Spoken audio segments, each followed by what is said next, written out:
It was the world's largest disaster. I mean, so many persons, including animals, have been died. Too many children of the gas-affected parents are being born with congenital malformations. People who have been affected in Bhopal are 48% Muslims, 49% Hindus, and all from lower working class people. It is not only issue related to some area, it is related to Bhopal. Whole Bhopal is affected in some different manner.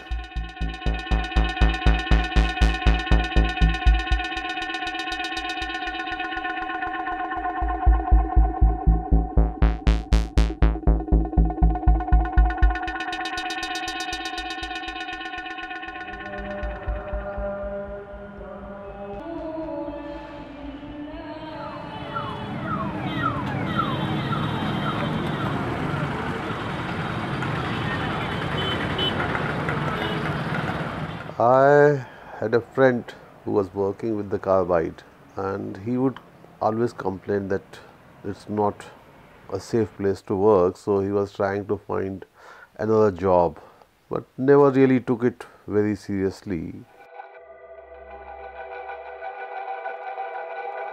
But in 1981 December, another friend, Muhammad Ashraf, he was working on the plant and he got exposed to the small phosgene leak. The death of Ashraf really alarmed me, and then I started investigating. And then I took out all those things, and it took almost 9 months for me to write the first piece in September 1982.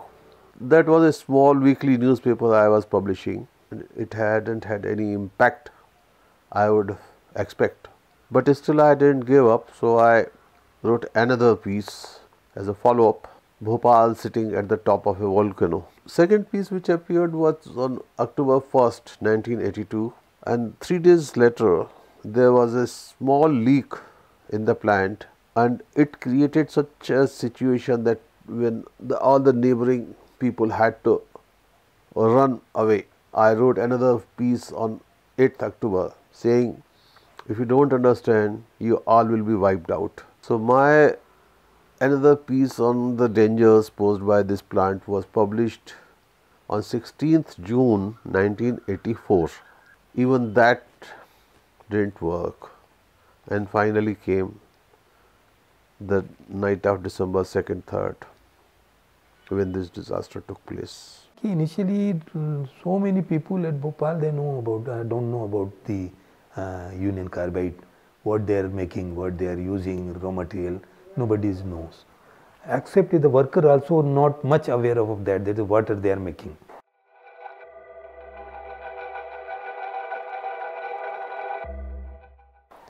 This is basically they are making the pesticides. They are using the MIC, methyl isocyanide, as a raw material. I was in Delhi. I am back to Bhopal in the same day. My train was held up to the outside the Bhopal station. During my visit, come from the station to my residence, I saw the lot of people dying both the sides of the road. The old people, young women, and old women, and so many children also. They with the women these hands. A lot of people in silent mode because they are not living, they are just dying. I was living in the old city where my family still lives, and that place is quite closer to the carbide plant. So even that area was affected. I was sleeping and suddenly started suffocating. My wife was coughing, but we couldn't understand what it was. So I called up the police control room. From there I came to know that the gas has leaked from the Union Carbide plant. There was a feeling in my throat as if there's a pin moving in and up and down. There was a quite uneasy feeling in the throat. I thought, since it's maybe I am catching cold. because that was the symptom I had experienced earlier, but this was different. I was staying at the first floor, so I went to the window and found that the people were coughing and running, and then I put my fan on and asked my wife to sit under the concentration of that air so that there's no gas. But I couldn't think anything more because I had read all about the chemicals and how to do this, but I lost my senses at that moment. Since I was aware of the toxicity of the chemicals, I realized that my time is up. I cannot save myself now. So I started calling my friends who were staying little away and warned them that they should run away because anytime the gas could reach their places. But then my wife said that you are talking to your friends and making them run away and all that, but you are not bothered about your parents who are in the other room. So suddenly I woke up from that inertia, and then I knocked the door and I found them in a very bad shape, my brother, my sister, my parents. Then I decided that we should also try to save ourselves. So we ran away from that place. After say few hours, when the police made an announcement that it's now safe to go back home, we came back. But obviously we were all affected, so that caused lots of problems, health issues. But somehow we survived, but thousands of people died. I asked my parents to move in an opposite direction, which was towards the new Bhopal city. But then I started moving towards the carbide factory. I thought that I should go and see. So my wife and my sister were with me on the scooter, and the people who saw me moving in that direction, so they started calling me a fool and then say, "Mar jayega, sala, you will die. Where are you going? Run in the opposite direction." But then I woke up and I realized that I was making a mistake. Then I took my family away and left at a friend's place who was staying at a place which is Eidgah, which is a higher place.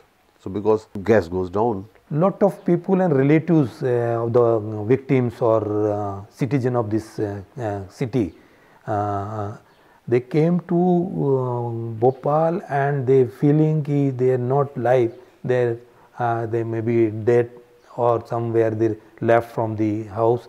So they are searching around the city and outside the city also and go to the hospitals. So in the hospital, just like this very crowd mob was around the Hamidiya hospital. The dead bodies, either dumped a lot of dead bodies in this campus. Inside both the roadside, they collected by the machinery, government machinery, and take that body to the Hamidiya hospital, and they post-mortem it and then identify the causes of the death. Then I have talked to a lot of our friends, and then we'll go to that area, and then we are organizing some support to those people inside the house and huts. So we are pulling from there and sent to the hospital.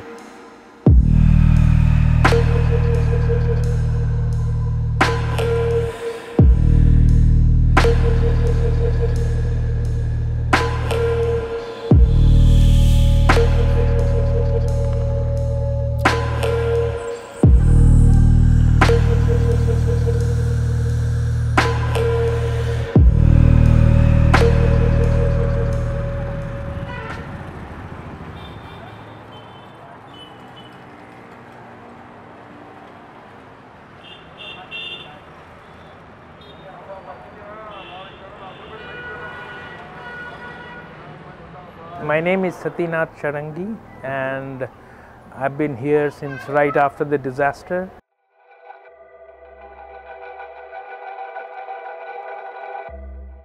Sambhavna clinic came about 12 years after the disaster.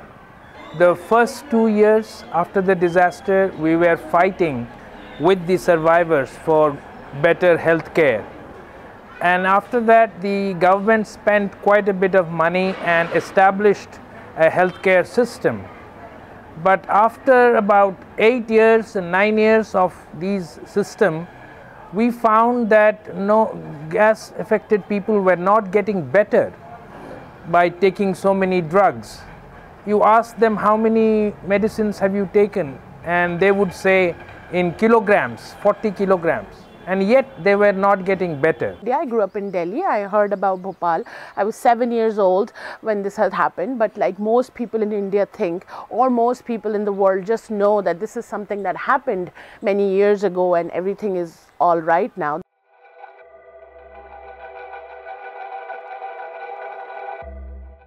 And then in '99, people from Bhopal, survivors of the disaster, had gone to US to protest the merger between Union Carbide and Dow Chemical. And this is where they were saying that Dow Chemical just cannot buy all the assets of Union Carbide and not talk about its outstanding liabilities. So that's how I came to know about Bhopal in US. I was a student there, and I got involved and I moved to Bhopal in 2003, and I've been working with the survivors since then. We provide medical care through 3 systems. Through the integration of modern medicine, Ayurveda, including Panchakarma, and yoga. Every day between 120 and 150 people come to the clinic. Oftentimes people have to go back because they cannot get doctor's appointment the same day. But the total number of people who are registered for chronic care is more than 35,000. And this includes people who have been directly exposed to the gas disaster. The major number of people are from there, but also there are people who have suffered due to chronic exposure to contaminated groundwater. And this groundwater again is contaminated by hazardous wastes from the Union Carbide plant that were recklessly dumped by the company.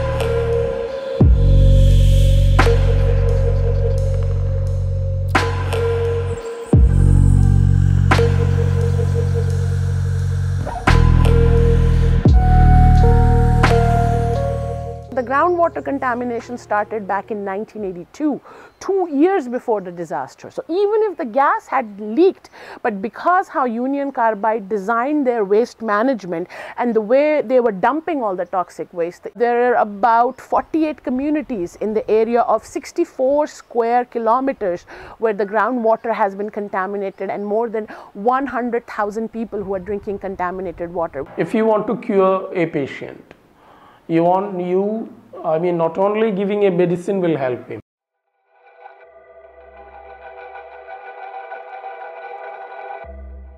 You want to change his dietary style, you want to change his lifestyle, you want to change his activities if any things are going on. But come on, here after giving the medicines, he is going to the place which the land is poisonous, water is poisonous, and everything. It is still toxic, so you can't really correct him. So it is like by medicines we can help him or her to an extent, but still the situation is same. So the protocol in the Virginia, they follow very strictly. But in Bhopal, some time before, 2-3 times small leakage. Workers affected, some burning eyes, but nobody taken very seriously.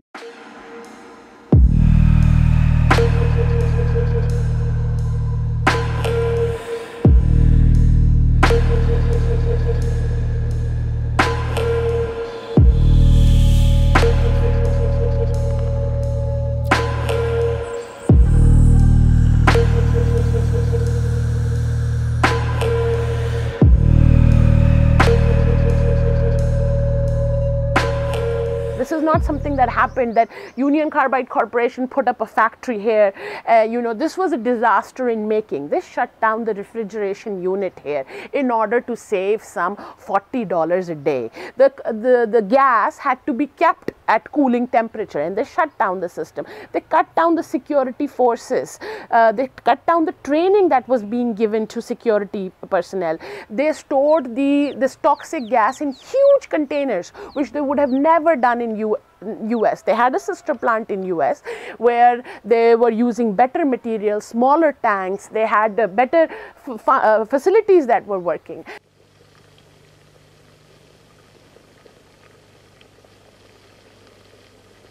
This little box has been built with Union Carbide super insulation, which isn't much to look at, just a layer of paper.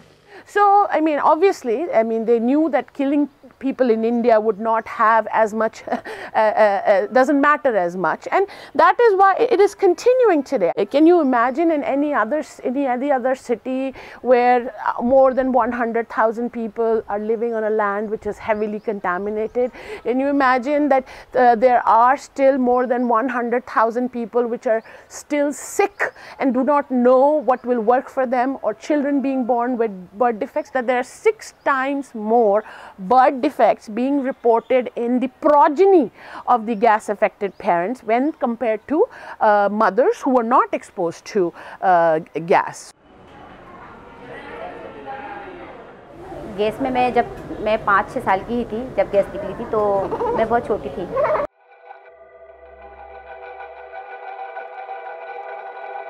मेरे mummy papa इससे affected है, मेरे भैया भी है 2, वो भी affected है। उनकी एक बेटी है, तो वो भी इसी की तरह, मेरी बेटी की तरह ही है। पहले यहाँ पे आती थी, आजकल वो नहीं आती है।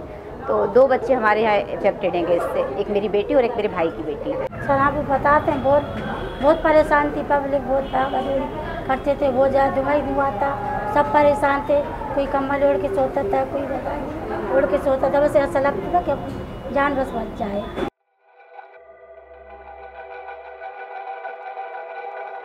हमें पापा को कहना, आँखों में बहुत ज़्यादा गैस लगी थी, आँखें में उनकी ज़्यादा खुलती नहीं थी, और अभी भी परेशानी है उनकी आँखों में, दिखता नहीं, खांसी चलती है बहुत ज़्यादा गैस की वजह से, उनकी सांस नहीं हो पाई थी।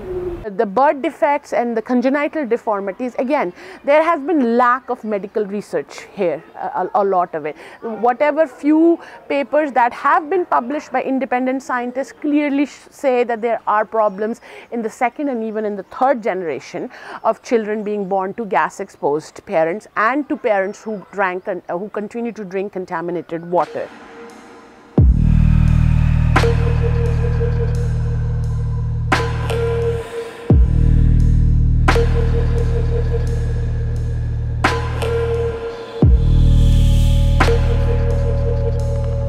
And if you look at the rehabilitation side of it, there are 5,000 women who were being given pension of 1,000 rupees per month. 500,000 people have gotten $500. And that is all they have received in compensation. The 2nd generation is not even included in that. People who have been drinking contaminated water are not included in that. So, but in the Supreme Court now there is a petition on revising that amount of compensation for the Bhopal gas victims. And again, government of India is not putting the correct figures of death and injury even in that petition. What the people are having right now is due to the effect the gas had on the neurological system. So it's been like 35 years till the effect is there with them because of the effect of the gas on the nerves actually. When you inspire it, it directly affects your neurological system actually. It directly affects your neurological system, and of course there is like it also gets dissolved in blood. Many people here we call them ghabarat. That's a particular word used for that. That's an unknown sensation of anxiety. Actually, they don't know what is happening, but sometimes at night, sometimes in working place, they feel like their heart is pumping like anything. They don't know what is happening, but it's common for many persons. I can tell you like 70-75% are persons are having like this sort of mental discomfort. A lot of people around the factory were either daily wage earners, some were even farmers who were farming in that land, but mostly poor people living around the area. And when they got exposed, when they were gassed on the night, what happened, most of them could not work because it had a direct impact on being able to do heavy labor jobs. So a lot of them moved into the area behind the factory, not knowing that that area was contaminated, and they were doubly victimized by the contamination. Because they damage all the his organs, most of the body organs. They are not able to breathe, they are not able to saw the things, they are not able to move here and there, they lost the efficiency of the body. The only agency that had all the information before the disaster was Union Carbide. But Union Carbide is refusing to share this medical information that can be used for treating people. So they are basically showing an outlaw behavior and an inhuman behavior, I will say, because all they have to do is share the medical information they have. And that they are saying we won't share because it is trade secret.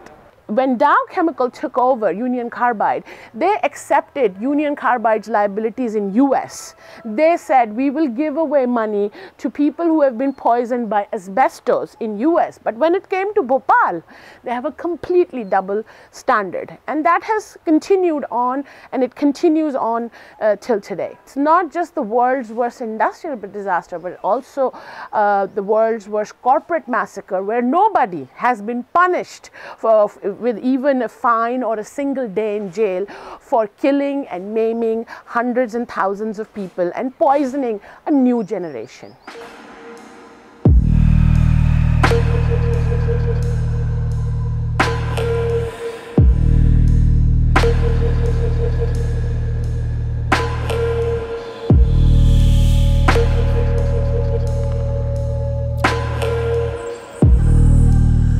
The government is not with the victims.